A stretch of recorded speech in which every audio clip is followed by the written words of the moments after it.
After our Indian athletes scripted history in Olympics 2020, the nation is all set to honour those who made 1.3 billion people proud. All Olympic medalists will be felicitated today at Delhi's Major Dhyan Chand Stadium. The ceremony will commence at 6:30 this evening. Gold medalist Neeraj Chopra, men's hockey team, wrestler Bajrang Punia, Ravi Dahiya along with boxer Lovlina are all scheduled to land at 3:45 at the Delhi airport. All athletes, including PV Sindhu and Mirabai Chanu, will then reach the stadium. The Sports Authority of India has asked the Delhi police to make adequate arrangements, security arrangements for this mega ceremony. So we ended our Tokyo 2020 campaign in the best way possible by winning that gold medal, courtesy Neeraj Chopra. And with that gold, our medal tally has now reached 7. It's the highest ever at the world's biggest sporting event. Here's a recap of India's performance at this year's Olympics. The most successful Olympics for India. With 7 medals, Tokyo 2020, the previous high of 6 at the London Olympics in 2012. India started their campaign with a bang.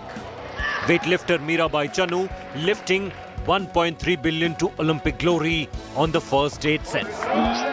A medal favourite, Chanu ended India's over 2-decade-long wait for a weightlifting medal.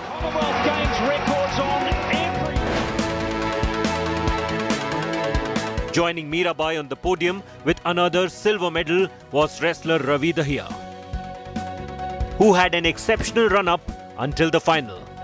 With Dahiya's medal, India also continued their run of winning a wrestling medal at every Olympics since Sushil Kumar won it in 2008. PV Sindhu, India's badminton queen, was phenomenal in women's singles. Adding to her silver from Rio 5 years back, Sindhu won the bronze at Tokyo to become India's most successful female Olympian. Lovlina Borgohain, the boxer from Assam, punched well above her weight in the women's welterweight event. Lovlina's quarter-final victory against former world champion Chen Ninchin will go down as one of the best bouts by an Indian boxer at the Olympics. She finished with a bronze after losing to the eventual gold medalist Buzinaz Surminelli. There were some big disappointments too. A lot of India's medal hopes were built around the aura of the world number ones in the shooting contingent. 3 shooters, barring Saurabh Chaudhary, did not even qualify for the final events, let alone the podium. Much doubted names like Manu Bhakar, Divyansh Singh Pawar, Apurvi Chandela and others seemed overwhelmed by the occasion.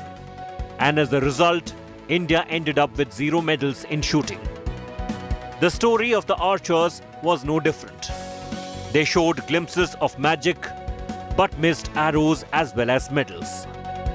But amid the disappointment, our hockey teams turned a new chapter at Tokyo Olympics.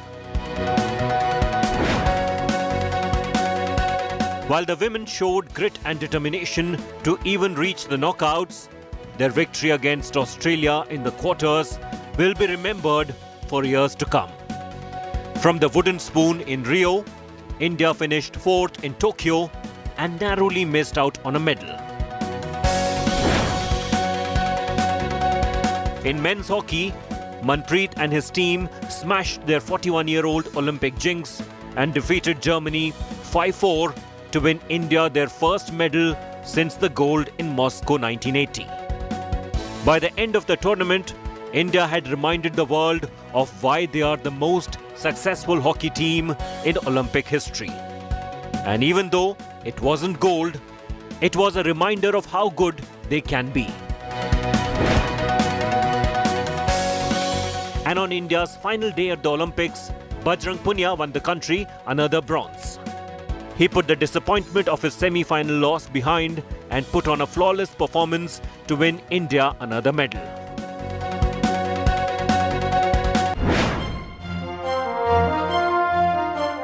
But India's crowning moment came right at the very end. In India's final event at Tokyo 2020, Neeraj Chopra, the man from Haryana, won their first ever track and field gold in the country's history. For a nation that had waited for this glory for so long, Chopra provided the perfect end to the games for India. His phenomenal show in javelin throw will go down in history as one of India's biggest and brightest moment at the world's biggest stage. And with 7 medals to show for, Tokyo 2020 will go down as India's best ever Olympics. Hopefully, that will change with Paris 2024. Sports Bureau, India Today.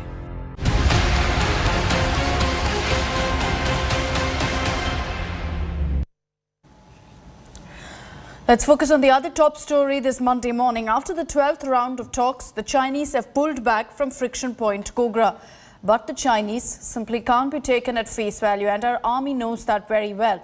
They're building special fabricated shelters that withstand extreme temperatures. The army is also getting equipped with US-made weapons to take on China. Manjeet Negi visited Ground Zero on the Chushul axis near LAC. Here's that ground report.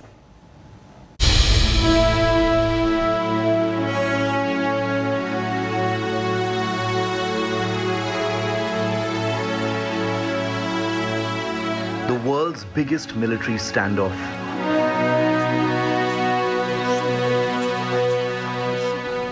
"12 rounds of military talks between India and China later,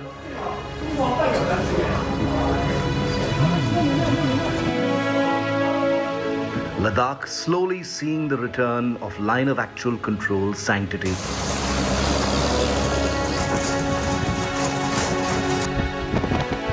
After Pangong Tso, both sides mutually pull back from the friction point of the Gogra post.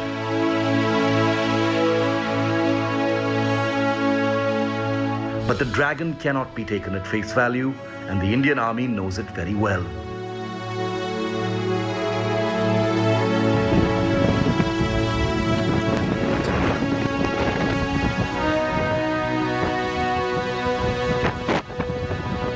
India Today is the only channel which visited the Chushul axis near the line of actual control to take stock of the recent disengagement and the army's preparedness.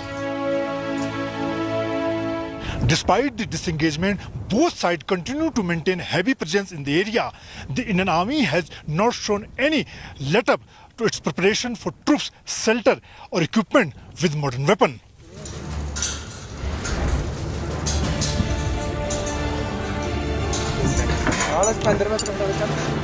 It isn't just China, but the weather is also a big enemy for troops here. The Indian Army is preparing for the long haul, make no mistake, building modern fabricated shelters for troops in forward areas. These special shelters can accommodate 1 lakh soldiers whenever required. तेज बर्फीली हवाओं और सर्द मौसम से निपटने के लिए जवानों के लिए इस तरह के खास तरह के शेल्टर तैयार किए जा रहे हैं और पिछले 1 साल के दौरान ऐसे 1 लाख से ज़्यादा जवानों के लिए रहने के लिए 13,000 से लेकर 16-17,000 फीट की ऊंचाई इस पूरे लद्दाख के अलग अलग इलाकों में जहां हमारे जवान तैनात हैं उनके लिए इस तरह के खास शेल्टर तैयार किए जा रहे हैं. Made of iron, steel, wood and a special fabricated material, such shelters can be built within a week and can withstand chilly winds and extreme temperatures that are typical of this area.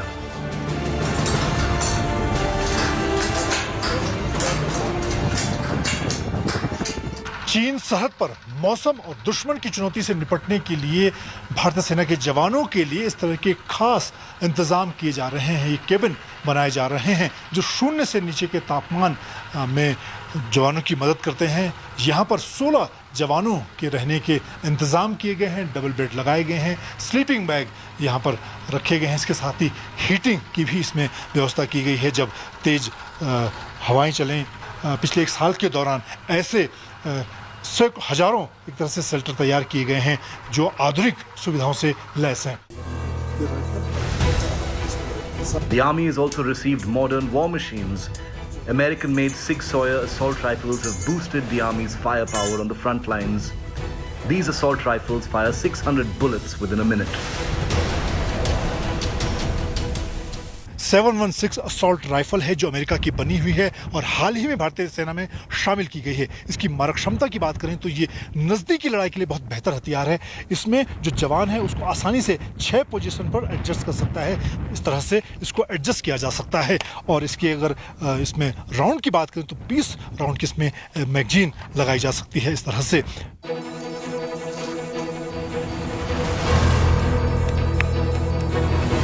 And it isn't just rifles. Soldiers are also equipped with rocket launchers and automatic grenade launchers. अगर ऊंचे पहाड़ी इलाकों में दुश्मन से मुकाबले की बात करें तो जो रॉकेट लॉन्चर है उसकी मदद से कैसे किसी बंकर को नेस्तनाबूद किया जा सकता है, ये यहाँ पर 1000 मीटर के आसपास अगर दुश्मन मौजूद है उसको निशाना बनाया जा सकता है। इसी तरह से ऑटोमेटिक जो ग्रेनेड लॉन्चर है इसकी मारक क्षमता की हम बात करें तो 1700 इसकी मारक क्षमता है और ये भी दुश्मन के किसी भी ठिकाने को पूरी तरह से बर्बाद कर सकता है। The Chinese army too has beefed up its military infrastructure on the other side. Despite disengagement from Pangong Tso, Galwan and now the Gogra post, friction remains in the hot springs area and separately in Depsang and Demchok, which are longer standing issues. With Manjeet Negi in Ladakh, Bureau Report, India Today.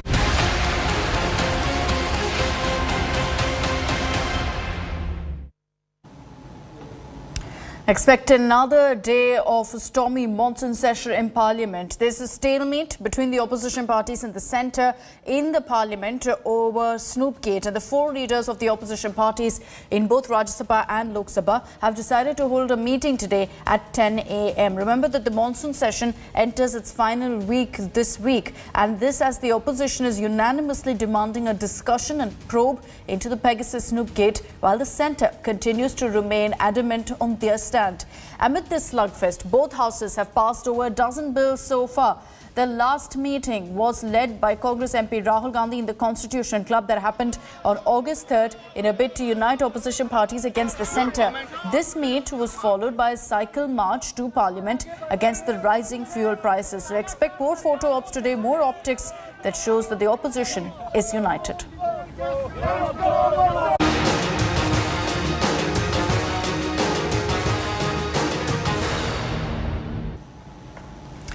The battle for Uttar Pradesh is heating up. BJP President JP Nadda claimed that the Uttar Pradesh government has managed the COVID crisis effectively, also slammed the opposition parties, he said, for spreading misinformation. Nadda praised the leadership of Prime Minister Modi as well as Chief Minister Yogi Adityanath for ensuring that the second COVID wave was under control.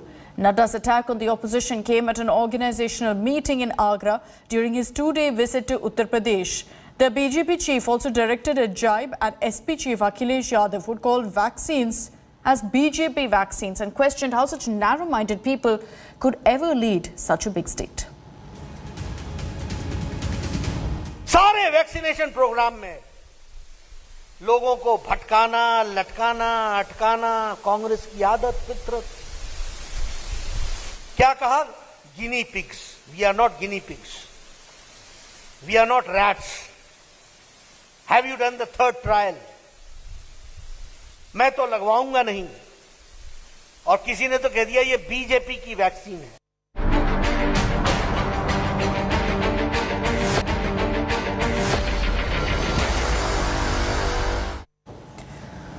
Let's get you the latest on the COVID front also. COVID cases continue to dip in the national capital, and that's why schools now will partially reopen. But this will be only for classes 10 and 12 from today. Schools in Delhi will partially reopen and the Delhi Disaster Management Authority has given the decision, ruling that students can visit their schools only for admission-related work, and this includes counselling as well as practical activities related to board exams. A committee comprising of the Health and Education Department experts will decide on the specific SOPs on the implementation and take a decision regarding vaccination of teachers and all school staff. Reopening dates for all classes are yet to be fixed. And remember, this comes as a debate continues over several state governments deciding to reopen schools amid an impending third wave and experts backing the same. Delhi so far has reported 72 fresh infections, 22 recoveries and a single COVID death in the last 24 hours.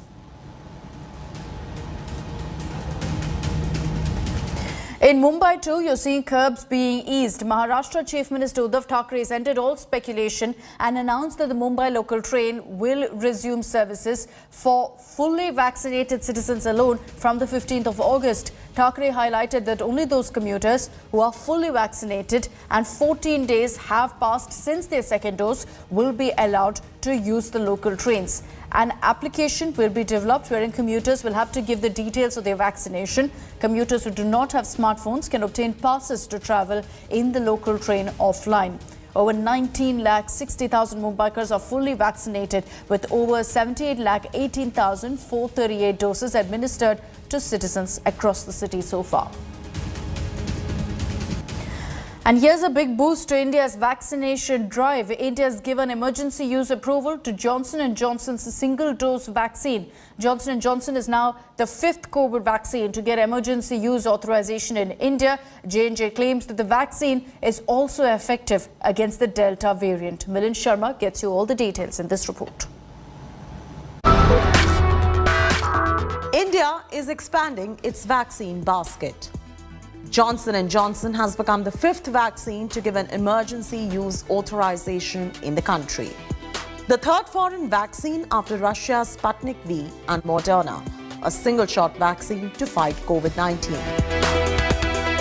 Johnson & Johnson said, and I quote, "This decision was based on top-line efficacy and safety data from the Phase 3 Ensemble clinical trial that demonstrated a single-shot vaccine was 85% effective in preventing severe disease and showed protection against COVID-19 related hospitalization and death beginning 28 days after vaccination."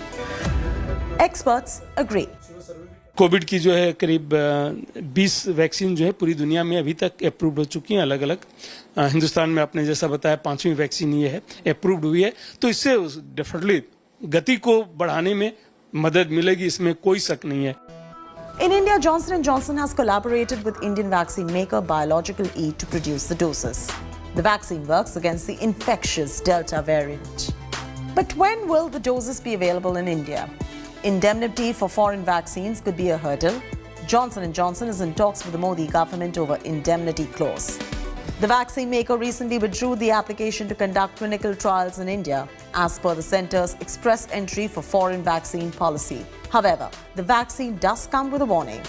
On April 23, 2021, the FDA amended the EU aid to include information about a very rare and serious type of blood clot in people who received the vaccine.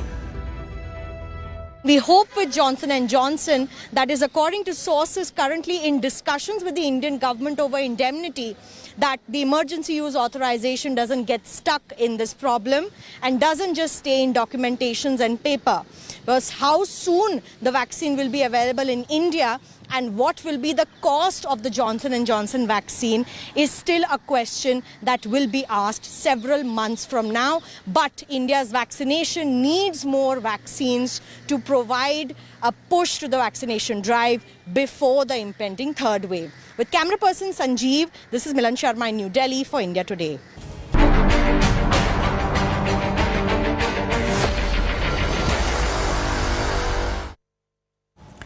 Torrential rains have triggered flash floods in several parts of North India. Low-lying areas in Uttar Pradesh and parts of Madhya Pradesh remain the worst affected. Villagers, for example, in Hamirpur are forced to camp on terraces because their houses are completely submerged. The Yamuna and Betwa rivers are flowing 3 meters above the danger mark. People are being advised by the NDRF to move to safer places and move to rehabilitation camps. Our next report gets you all the details. No roads, no cars, just boats in sight. Houses submerged.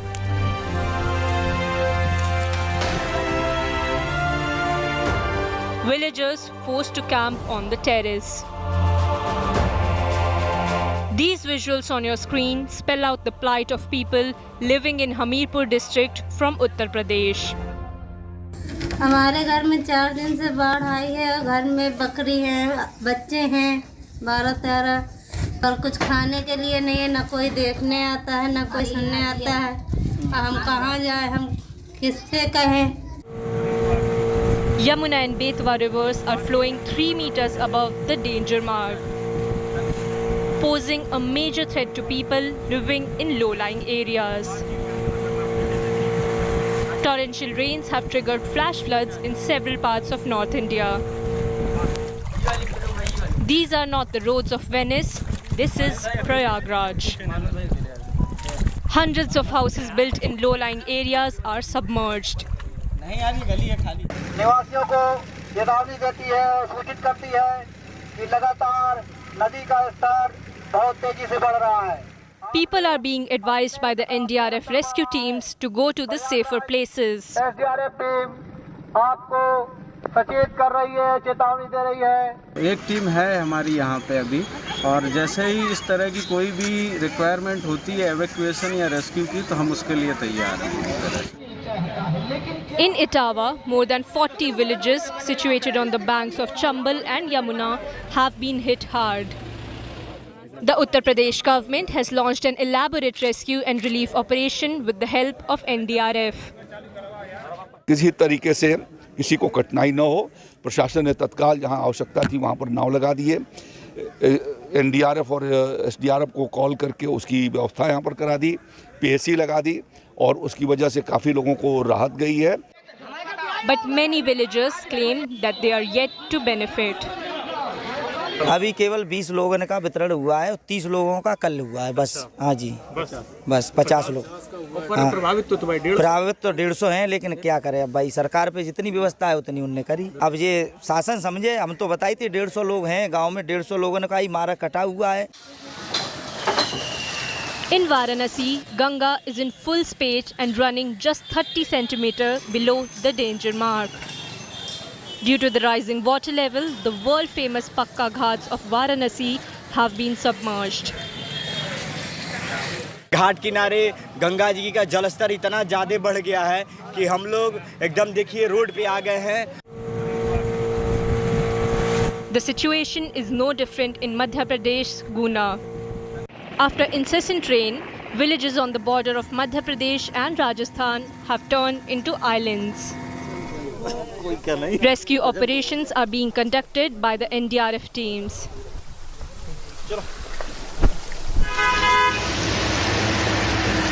The Met Department has predicted that Uttarakhand, Rajasthan and Uttar Pradesh are likely to experience heavy rainfall for the next 3 to 4 days. Bureau Report, India Today.